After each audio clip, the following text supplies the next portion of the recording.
I criticize Republicans, for using reconciliation to give tax breaks to billionaires to create a situation where large profitable corporations now pay zero in federal income taxes. Yes, I did criticize them for that. And if they want to criticize me for helping to feed children who are hungry, or senior citizens in this country who are isolated and alone and don't have enough food, they can criticize me. I think it's the appropriate step forward. That was Senator Bernie Sanders speaking to Dana Bash on CNN over the weekend. And as the chair of the Senate Budget Committee, we're looking at a man who not only has the right politics and the right policies in mind, but has a new position of power within the Senate, which is incredibly important when it comes to passing much needed coronavirus relief.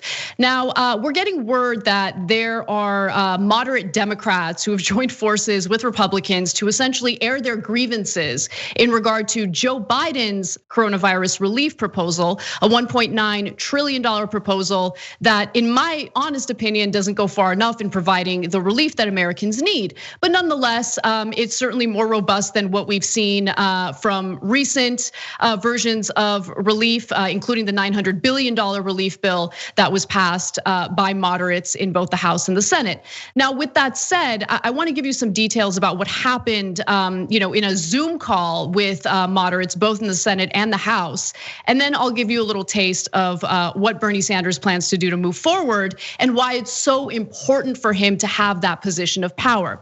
Now, conservative Democratic Senator Joe Manchin organized a Zoom call with all moderate lawmakers that we all hate, pretty much, in order to talk about the spending involved, the $1.9 trillion that it would cost to pass Joe Biden's coronavirus relief package. And of course, Republican lawmakers think that Biden's package is it's too costly.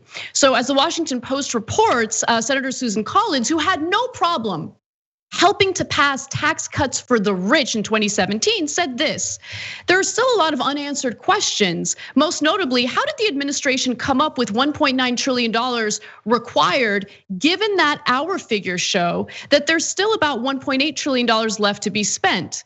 Now, I'm not entirely sure what she's referring to there. She's referring to money that was appropriated from previous relief bills. And it's important to note that that money is appropriated for very specific reasons. So is it money that was appropriated for small businesses? Are we talking about money that was appropriated for direct checks to Americans? Or are we listening to some trickster who thinks that she can pretend as though she's actually concerned about the deficit, when in reality, she helped to pass Donald Trump's tax cuts for the wealthy, which cost $2 trillion, all to give away massive tax cuts to corporations and the wealthy. Now, the $1,400 stimulus checks would, by the way, phase out under Biden's plan for individuals who make $75,000 or more a year and families making $150,000 or more. But the phase out level increases for families with larger numbers of children, because guess what? Children are very expensive. Creating a situation where a family with multiple children making more than $300,000 a year could still see some benefit, even if they have not suffered income loss during the pandemic. My argument would be, if you're concerned about wealthy couples with a ton of children receiving too much in government aid, how about, rather than making a big deal about it now and stalling this incredibly important legislation, you deal with it later when they file for taxes. And if there's any indication that they had too much income and they didn't need the help, then you tax them. But this argument that no, we gotta pump the brakes. People are hungry right now, but we gotta pump the brakes.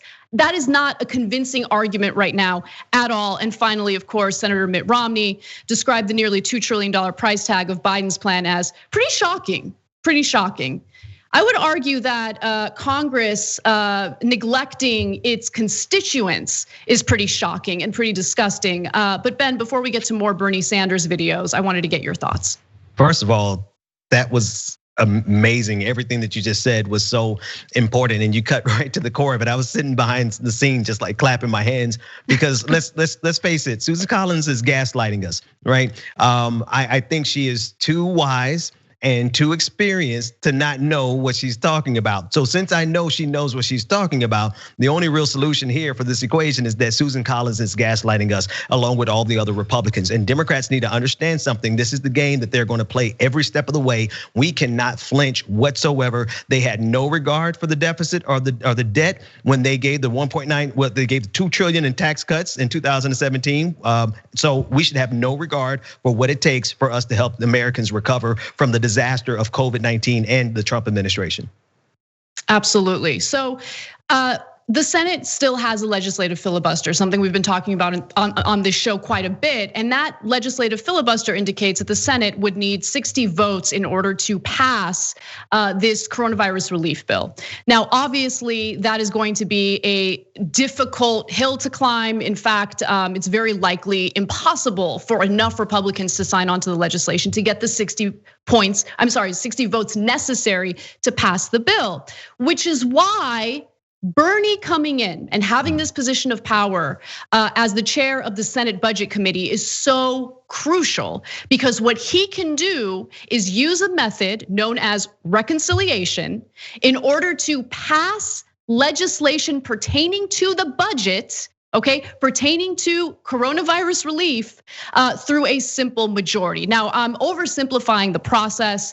It's not as simple as, oh, Bernie is gonna, snap his fingers and now we're gonna do reconciliation. But it is another method that's available, and a method that Bernie Sanders is clear that he's willing to use. In fact, during the weekend, during an interview with Dana Bash on CNN, he was asked specifically about this method. Let's hear what he had to say.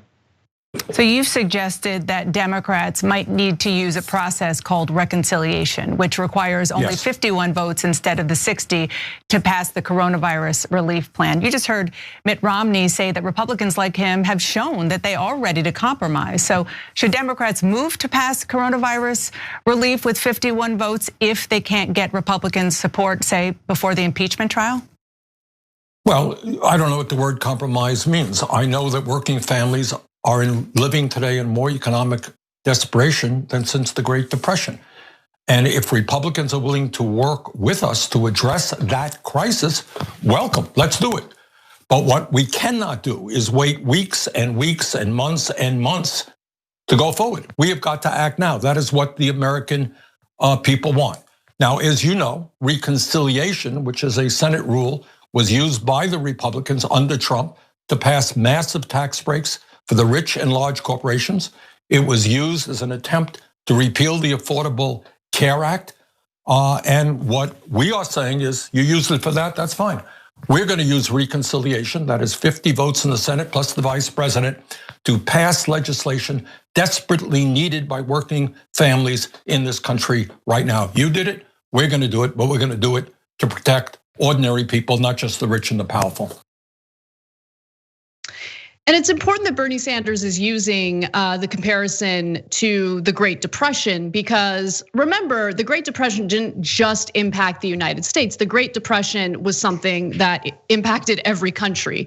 And as a result, what you noticed during that time was that countries went one of two ways. They either went toward policies that are championed by the left, as FDR did, for instance, with the New Deal, or you have people like Mussolini, Franco in Spain, Hitler in Germany, using the same language that appeals to workers to essentially promote their brand of fascism. And so this moment is incredibly important. Not only are Americans suffering, but the moment that we're in can really determine where the future of this country is headed.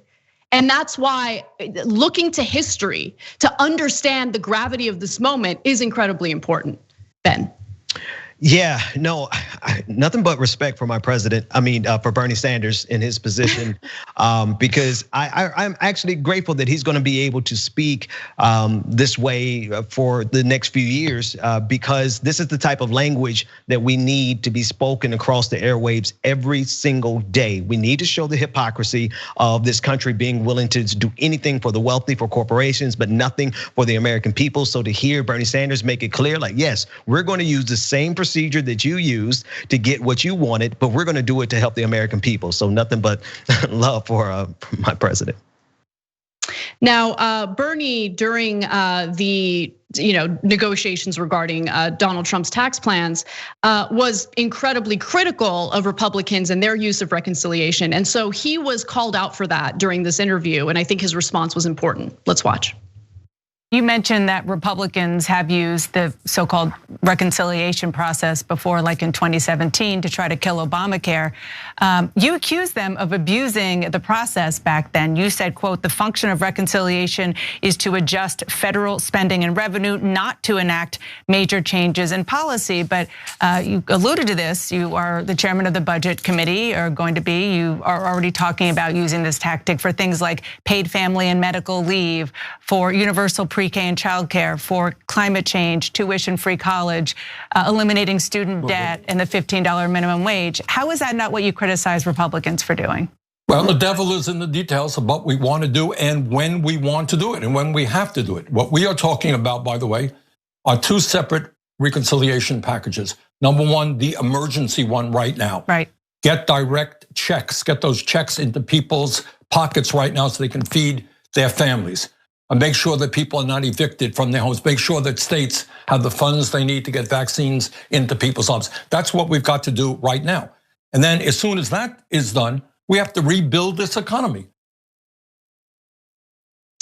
And Ben, I think he's absolutely right about that. I want to get your thoughts first before I share mine. Yeah, no, I really wonder, maybe that's why Dana Bash's countenance was kind of down, because like she knows what Bernie is saying is true. It's like she didn't even want to read those questions. The framing of the question itself is the problem, right? The framing of the question itself is the fundamental problem in this country, because we only are concerned about the details of how we get policy implemented if it's something that's designed to help the working class. When it's not designed to help regular people, we have no regard whatsoever to whatever rules have to be broken in order for us to just lavish the wealthy in this country with even more.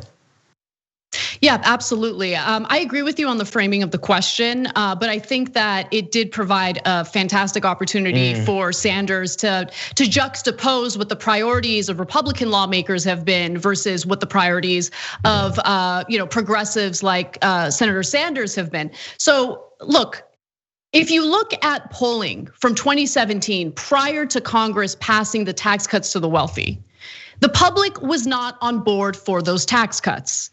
It was not a popular policy proposal. Everyone could see through it. They knew that this was going to be nothing more than a giant giveaway to corporations and to the rich. Okay, you have major banks that, in the first quarter after the Trump tax cuts passed, saved billions of dollars in taxes. Average Americans, not so much. Now, you fast forward to what we're experiencing today, polling indicates that 67% of Americans are supportive of $2,000 direct checks during this crisis. So it's incredibly popular, right? It's popular because people need it. People are experiencing absolute devastation right now through no fault of their own. We're talking about people who have done everything right. We deal with this pandemic. We deal with 4 years of an absolutely disastrous presidency with no real help to workers.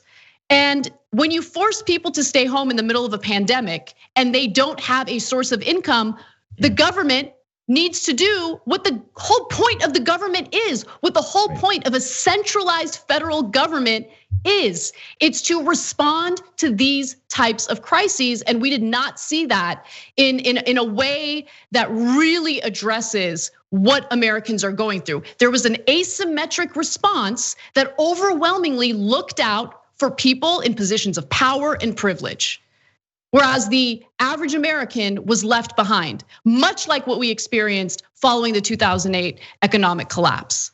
And there are consequences to that. There are consequences to that for the Democratic Party, sure, but overall, there are consequences for the future of this country. And Bernie Sanders understands that. Yeah. So I highly recommend that, progressives waste absolutely no time in trying to negotiate and appeal to people like Susan Collins, who is not an honest actor, who has no problems with giant giveaways that hurt the future of this country for the benefit of the wealthy. Susan Collins might be in the Senate, but right now Democrats have a slim majority. They have some power and they need to use it. And so Bernie's got the right idea. He needs to move forward with reconciliation when it comes to a relief bill. And more importantly, there needs to be a very aggressive push to get rid of the legislative filibuster. Because with this necessity of 60 senators to pass any legislation, I guarantee you the Senate will get nothing done. Thanks for watching The Young Turks, really appreciate it. Another way to show support is through YouTube memberships. You'll get to interact with us more. There's live chat emojis, badges. You've got emojis of me, Anna, John, JR. So those are super fun. But you also get playback of our exclusive member-only shows and specials right after they air. So all of that, all you gotta do is click that join button right underneath the video. Thank you.